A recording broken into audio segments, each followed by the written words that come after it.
converti en 2016 en agriculture biologique. Donc les cultures, il y a maïs, soja, sorgho, du blé, de l'orge, des lentilles et un peu de millet. Sorgho, dès la deuxième année, 2012 ou 2013, j'ai attaqué à en refaire, parce que mon père en faisait déjà avant.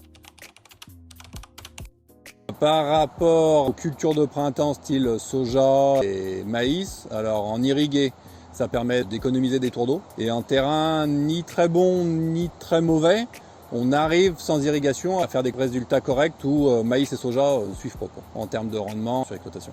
Elle est un peu plus light en charge au niveau de l'exploitation, donc ça permet d'assurer dans des terrains un peu limitants des résultats économiques assez intéressants. Normalement dans notre secteur, par rapport aux variétés qu'on fait, c'est plutôt 15 mai, 15 juin. Donc là, ça va lever en 6-7 jours normalement à peu près. Puis après, on va commencer les binages pour être sûr de nettoyer la culture. Et l'engrais va être mis un peu de temps après, puis on va rebiner et puis on verra si on attaque ou pas l'irrigation. En général, l'irrigation commence autour de 8-10 feuilles jusqu'à début roussissement en grains. On irrigue pour les sorgho qu'on veut irriguer. On va faire 4 tours d'eau sur à peu près 4 à 5 semaines où il faut encadrer ce stade-là. Sur des sojas bien menés en irrigué, on est sur une quarantaine de quintaux en bio, 110-120 en maïs.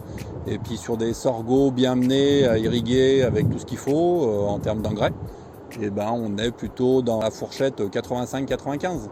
Après, on n'a pas les mêmes charges que les deux autres cultures, l'un compense l'autre. Et puis si on arrive à avoir des bons prix en sorgho, on arrive à avoir des choses qui sont assez similaires et puis de diluer un peu le risque avec toutes les autres cultures, ne pas faire que la même culture.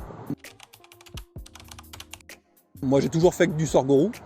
Donc ces dernières années, on n'a pas forcément de demande, même encore actuelle, au niveau des coopératives et des négoces. C'est des choses qui prennent par sympathie aux adhérents. Ça part en alimentation animale, on ne va pas se mentir, mais c'est corrélé au prix du maïs. On arrive ces dernières années, vu que le maïs n'était pas trop mal payé en bio, à avoir des prix pas mal en sorgho.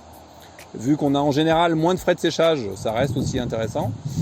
On espère qu'avec la montée en puissance de vieilles graines, on puisse pouvoir contractualiser un peu plus de volume et puis pouvoir passer quelques parcelles et un des tonnages un peu plus intéressants.